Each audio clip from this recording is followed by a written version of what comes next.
तो बोल रहा है, ए पिल्लूला बोलो।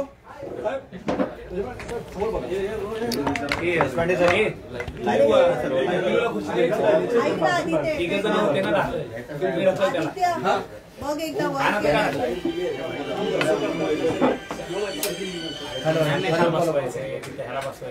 हॅलो आवाज येतो का? ए भाई आहे ना, अरे बाबा काय संदीप देशपांडे बोलतोय। ये लोक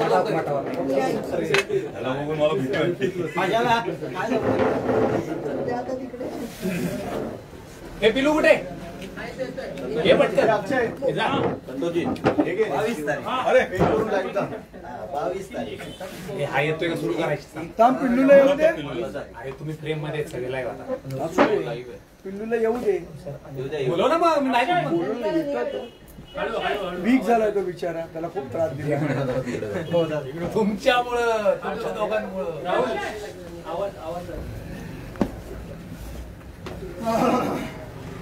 तुम्हाला साहेब पुण्याला झाले, पुण्याच्या मला काय थोडी तिकडे संदीप लांब बस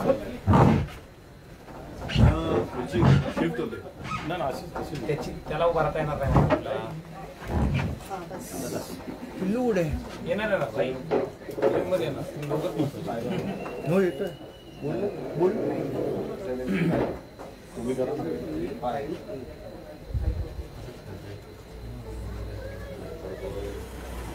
आला का रे पिल्लू? 2 मिनिट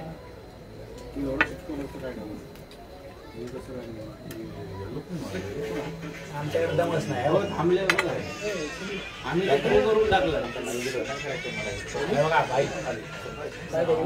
खालच्या साईडला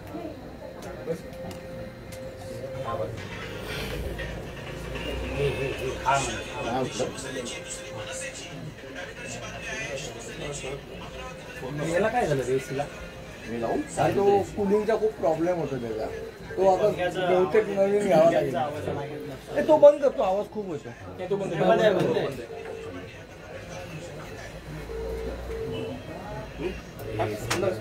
फ्रेम दिली जाऊन लाईव्ह सुरू आहे सगळ्यांचे। ठीक आहे बोलचारा बोला फक्त इथे बोला। संदीपजी जवळपास येऊ दे ना, तो जॉईन करायला। संदीपजी जवळपास 16 दिवस अनुप दार उघडं ठेव ये पटकन ये पिलू खुर्ची घे तिकडे तिकडे चव्हाण नंबर इथे बस तिकडे जा थांबायचं की अरे संतोषजी इथे आहे ना दिसणार नाही तो चला। संदीपजी आज पहाटेच राज ठाकरेंनी ट्विट केलंय की दौरा तुर्तास स्थगित आहे, काय अर्थ काढावा? मला असं वाटतं या संदर्भातली भूमिका सन्माननीय राजसाहेब ठाकरे पुण्याची जी सभा आहे त्या सभेमध्ये स्पष्ट करतील आणि जे त्यांना सांगायचे त्या सभेमध्ये स्वतः सन्माननीय राजसाहेब ठाकरे त्यांच्या स्वास्थ्याबद्दल अनेक चर्चा होत आहेत, त्यांचं ऑपरेशन होणार आहे। मला असं वाटतं आपण रविवारपर्यंत थांबावं, रविवारी सन्माननीय साहेब स्वतः या सगळ्या गोष्टींबद्दल बोलणार आहे। संजय राऊत यांनी म्हटलेलं आहे की त्यांचा एक मदत कक्ष आहे जे वाराणसीला आणि अयोध्येला जाणार आहेत, त्यांच्यासाठी मदत होतं। आम्हाला मदत मागितली असती तर आम्ही मदत केली असती। आमचे नगरसेवक रात्रीच्या रात्री सोडणारे, आम्हाला काय मदत करणार? त्यांचं हेही म्हणणं आहे की कुठेतरी केंद्र सरकार भाजप जाणीवपूर्वक महाराष्ट्रातल्या नेतृत्वाचा उपयोग करतं। मला असं वाटतं ज्यांनी आमचे रातोरात नगरसेवक चोरले, आमच्या कार्यकर्त्यांना जेलमध्ये टाकण्याचा आटोकाट प्रयत्न केला, आमच्या महाराष्ट्र सैनिकांना 14 दिवस तडीपाऱ्या लावल्या, त्यांच्याकडनं आम्ही सहकार्याची अपेक्षा ठेवावी का? म्हणजे तुम्ही असतात तरी तुम्ही ठेवली असते का मला सांगा। संदीपजी 16 दिवस संदीप देशपांडे, संतोष धुरे आणि संतोष तुमचे साळी जे आहेत त्यांच्यावर कारवाई, गुन्हा दाखल आणि सगळं गोष्ट सुरू होतं। 16 दिवसानंतर तुम्ही मुंबईत परतलेला आहे। एकंदरीत हा सगळं काय नेमकं घडलं, घटना असेल किंवा असेल, सगळे संदर्भ काय? सर्वात प्रथम आपल्या सर्वांचे मी खूप मनपूर्वक आभार मानतो। माझ्या सर्व पत्रकार मित्रांचे, चॅनलवाल्यांचे, की तुमचं जे फुटेज होतं ते स्वयंस्पष्ट फुटेज होतं की जो गुन्हा आमच्यावर दाखल केला तो गुन्हा खोटा गुन्हा होता आणि त्या खोट्या गुन्ह्यासाठी अख्खे महाराष्ट्रातले पोलीस आम्हाला शोधत होते. मला असं वाटतं हे तुमच्या फुटेजमुळे स्पष्ट झालं आणि तुमचं फुटेज आहे त्याचे स्क्रीनशॉट आमच्या सन्माननीय जे वकील साहेब होते त्यांनी न्यायालयात दाखवले आणि त्याच्यावरनं ते स्पष्ट झालं की अशा प्रकारे कुठलाही गुन्हा घडला नव्हता, आमचा कुठलाही धक्का लागला नव्हता आणि हे सगळं सरकारने दबाव बनवण्याचे, म्हणजे आम्ही सरकारच्या विरोधात बोलू नये, आम्ही ज्या प्रतिक्रिया देतो त्या देऊ नये, आमचं थोबाड बंद राहावं, या सगळ्या गोष्टींसाठी हा सगळा प्रयत्न केला. पण मला असं वाटतं आमचा कायद्यावर आणि न्यायालयावर संपूर्ण विश्वास होता आणि त्याप्रमाणे आम्हाला न्याय मिळाला. एका महिला पोलिसाला धक्काबुक्की करणं, एका पीआयच्या पायावरून गाडी घालणं, याचबरोबर हेतू पुरस्कार हा सगळा प्रकार तुम्ही घडवून आणलाच असा होता. 353 आहे आणि कलम लावण्यात आलेली. बघा, कलम तर त्या नवनीत राणा मॅडमवर राजगृहाचं पण लावलं. कलम लावायला काही सगळ्या गोष्टी लागत नाही, मनाला येईल ती कलम लावू शकतात. शेवट सरकार त्यांचं आहे. माझ्या मनात आलं उद्या मी 302चं कलम लावेन, उद्या तुम्ही अजून 376चं कलम लावाल. कलम लावायला काय, पण जे कलम तुम्ही लावताय तशी घटना घडली आहे का? मला वाटतं आपल्यापैकी कोण उपस्थित होतात त्या दिवशी? सगळेच होतात. माझा तुम्हाला नम्रपणे एक प्रश्न आहे, खरोखर आमचा धक्का लागला का? तुम्ही उत्तर द्या मला. तुम्ही म्हणालात ना आत्ता या क्षणी धक्का लागला, संदीप देशपांडे राजकारण सोडायला तयार आहे, पण मनावर हात ठेवून सांगा. तुम्ही सगळे पत्रकार तिथे उपस्थित होता आणि माझ्याकडे एका न्यूज चॅनलचं फुटेज आहे, त्याचे स्क्रीनशॉट काढलेले आहेत आम्ही. त्या फुटेजमध्ये स्पष्ट दिसते. मिल स्पेशल नाव काय त्यांचं? बेलोसे. ते बेलोसे साहेब त्या कसार साहेबांच्या पाठी होते आणि त्या बेलोसेंच्या पाठी त्या महिला अधिकारी होत्या आणि त्या बेलोसेंचा धक्का त्याला लागला. हे माझ्याकडे याचा फोटो आहे, फोटो. असं असताना सरकारने दबाव बनवून, पोलीस स्टेशनवर दबाव बनवून काहीतरी त्या फुटेज मधल्या थोडेसे शॉर्ट्स कट करून, चुकीचं आहे गोष्ट. ठीक आहे, तुमचा राजकीय खुन्नस आहे आमच्यावर, तुम्ही काढलात. आज तुमचे दिवस आहेत, आमचे दिवस येतील, त्यामुळे या गोष्टी चालत राहतात. सत्ताधाऱ्यांनी घडून आणला का तो प्रकार? नाही, घडवून आणला नाही, तो इन्सिडेंट घडला. मला असं वाटतं त्या घाई गडबडीत त्यांना धक्का लागला, तो आमचा लागला नाही. याचा फोटो आहे माझ्याकडे, तो मी पाहिजे तर तुमच्या सगळ्यांबरोबर शेअर करू शकतो. पण तो एकाच चॅनलचा आहे म्हणून बाकीच्या चॅनलनी दाखवणार नाही असं करू नका. मुळात प्रश्न हा आहे की 149ची नोटीस होती, घरातून बाहेर निघण्यास तुम्हाला मज्जा होता, अशा परिस्थितीत एक मिनिट, एक सेकंद. 149ची नोटीस मध्ये कुठे लिहिलंय की तुम्ही बाहेर पडू नका असं?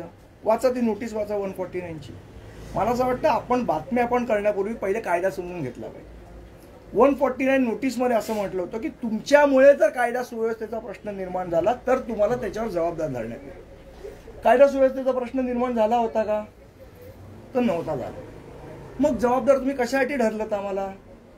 कशासाठी आमच्यावर? बरं, आपण आपल्यापैकी कोण होतं मला माहीत नाही त्या दिवशी, पण तुम्ही होतात. मी पोलिसांना स्पष्ट विचारलं तेव्हा, तुम्ही मला डिटेन करताय का? ते तुमच्या फुटेजमध्ये पण आहे. त्याच्या अगोदर राजसाहेबांच्या घरी जायच्या आधी मी त्यांच्याशी बोललो, हात मिळवला आहे ना, त्याचं पण फुटेज आहे, तेही दाखवतो तुम्हाला.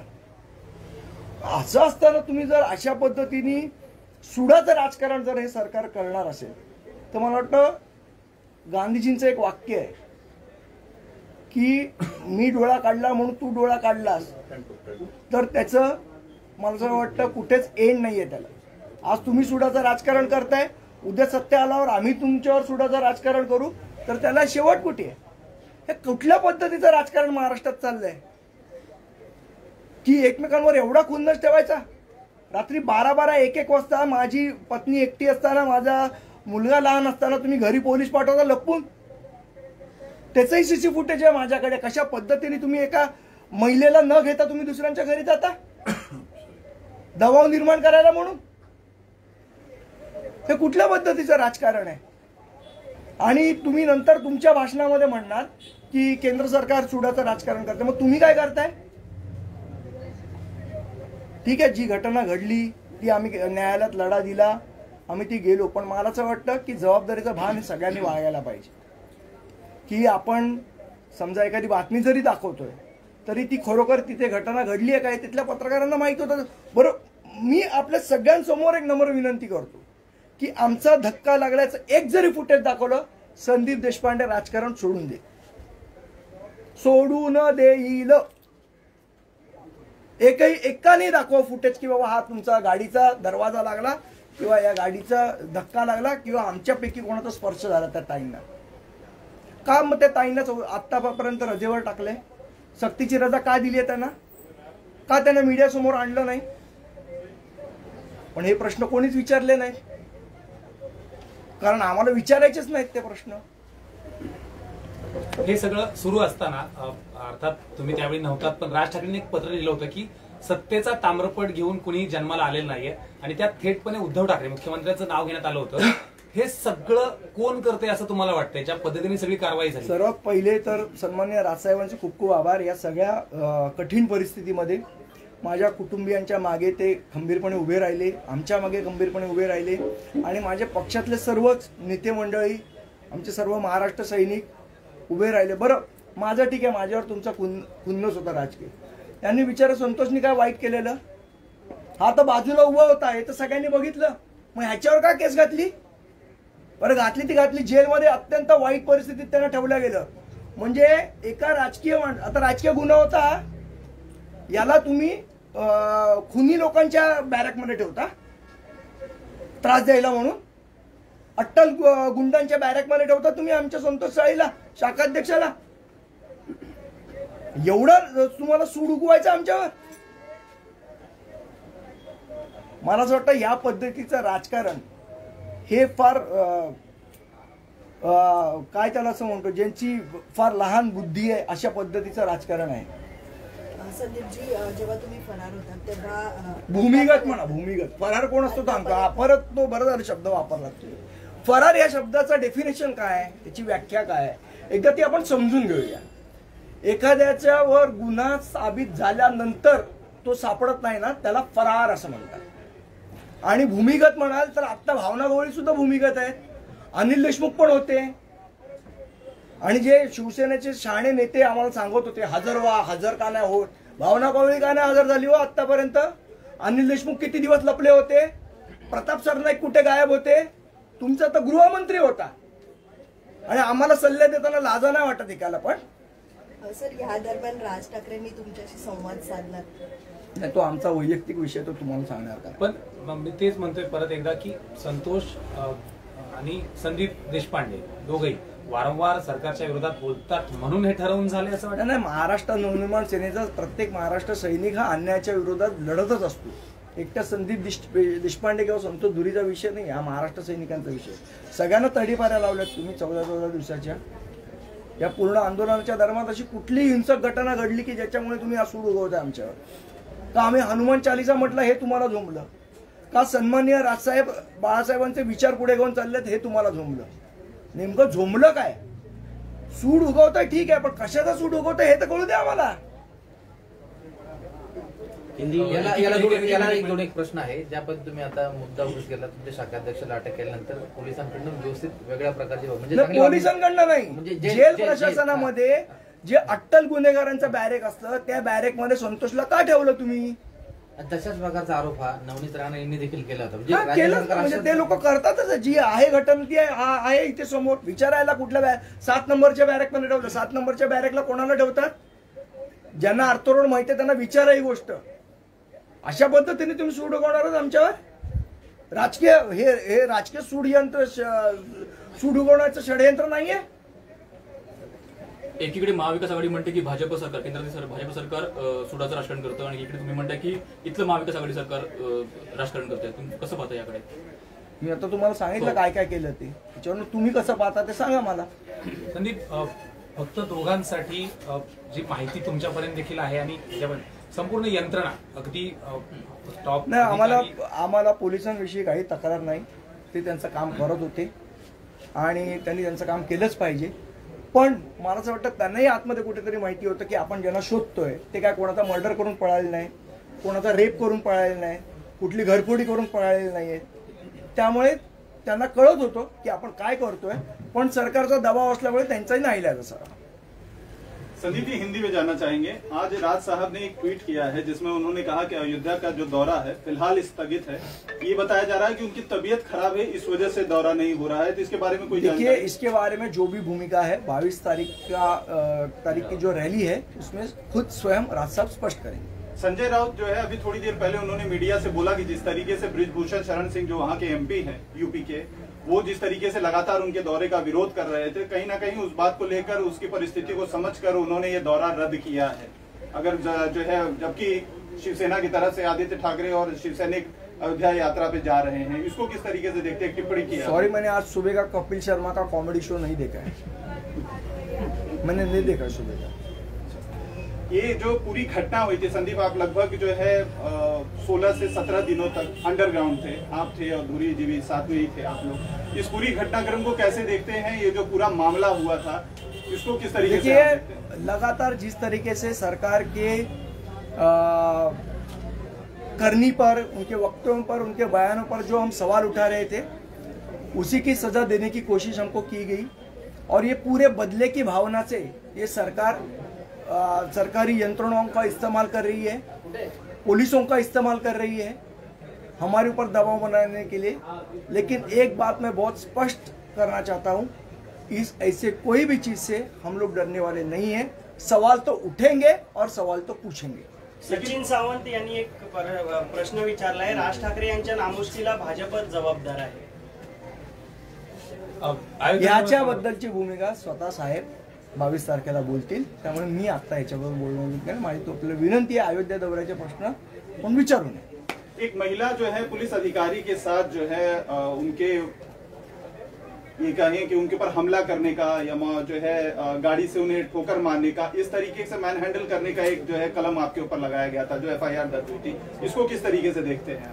देखिए, कल मैं अगर सत्ता में रहूं और आपके ऊपर 302 का कलम लगाऊंगा तो उसके लिए मुझे स्टोरी तो देनी पड़ेगी कि नहीं, कि भाई किसी का मर्डर हुआ है, कि ये तो बताना पड़ेगा. जो कलम लगा है उसका और उस घटना का कुछ संबंध ही नहीं है. इसीलिए कोर्ट ने हमको एंटीसिपेटरी बेल दी. तो कोर्ट हमको बोलता था कि पुलिस कस्टडी में जाओ. और आप थे क्या उस दिन? नहीं था, मेरी टीम थी. आपकी टीम, तो आपके पास फुटेज है, आप देख लीजिए क्या कहीं भी हमारा स्पर्श हुआ है क्या.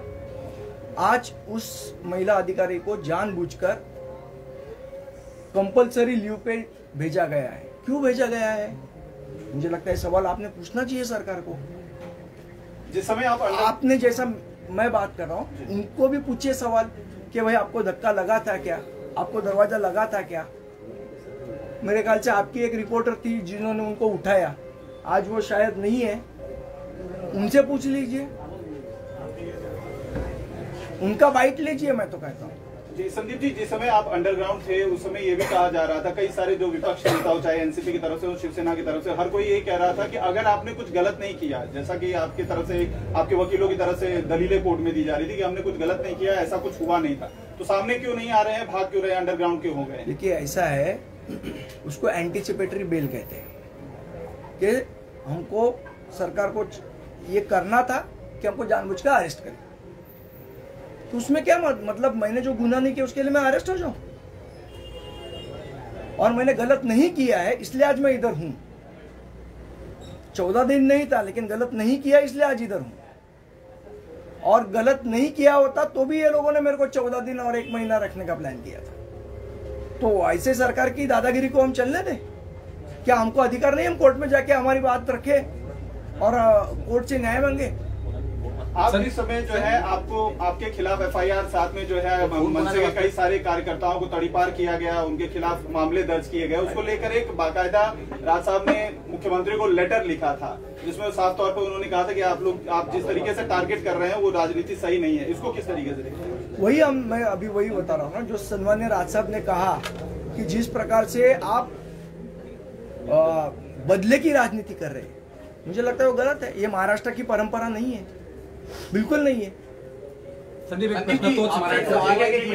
राज ठाकरे साहब 5 जून को अयोध्या जाने वाले थे. फिलहाल ट्विटर पर जो जानकारी दी है कि वो स्थगित किया गया है. मैंने अभी बताया कि अयोध्या दौरे के बारे में जो भी बात है वो खुद राज साहब 22 तारीख को करेंगे। संदीप जी, तोच मराठीत प्रश्न की अनेकांचं असं म्हणणं होतं की जर तुम्ही काही केलं नाही, जर गुन्हा घडलाच नाही किंवा हे नाही केला तर तुम्ही पळालात का? हा वारंवार प्रश्न विचारला मुळात जातोय. विषय असा आहे की त्या दिवशीचं जे प्लॅनिंग होतं ते 14 दिवस आम्हाला तडीपार करून किंवा जेलमध्ये ठेवायचं प्लॅनिंग होतं. आम्ही उगीच राहायचं का हो जेलमध्ये?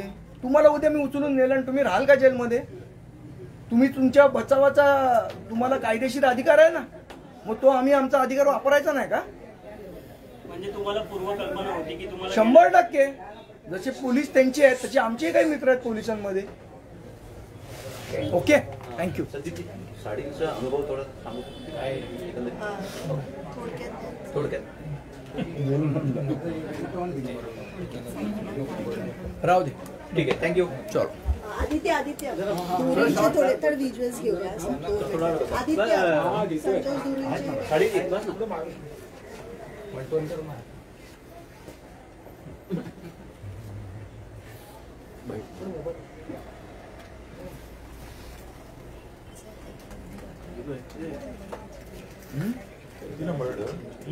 मला आता घेता येणार नाही त्या महिलेची भेट, कारण मग ते टॅम्पर ऑफ एव्हिडन्स होईल.